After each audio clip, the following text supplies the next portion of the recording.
تلنگانہ کے ضلع کاماریڈی میں پیش آئے ایک عجیب و غریب واقعے میں ایک ماں نے اپنے بچوں بشمول 6 ماہ کی نوزائیدہ کو بانسواڑہ ٹاؤن کے قریب واقع نہر میں پھینک دیا۔ یہ واقعہ پیر کی شب پیش آیا، اگرچہ کہ وہاں موجود افراد نے فوری چوکسی کا مظاہرہ کرتے ہوئے بچوں کو بچاتے ہوئے علاج کے لیے اسپتال منتقل کیا، تاہم علاج کے دوران ان کی موت ہو گئی۔ ان بچوں کی شناخت 4 سالہ یوراج اور 6 ماہ کی اننیا کے طور پر کی گئی۔ پولیس نے بتایا کہ ارونا نامی خاتون، جس کے شوہر موہن کے ساتھ کشیدہ تعلقات تھے، اس نے پیر کی شب نہر میں اپنے بچوں کو پھینک دیا۔ موہن، جس کا تعلق مہاراشٹر کے ادگیر سے ہے، اس نے اپنی بیوی سے خواہش کی تھی کہ وہ اس کے آبائی مقام آئے، تاہم خاتون اپنے 2 بچوں کو ساتھ لے کر نہر پہنچی اور ان کو پھینک دیا۔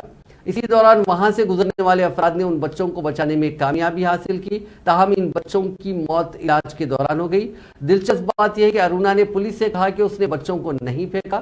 پولیس نے CCTV کیمرے کے فوٹیج کا تجزیہ کیا، جس میں یہ منظر قید ہو گیا۔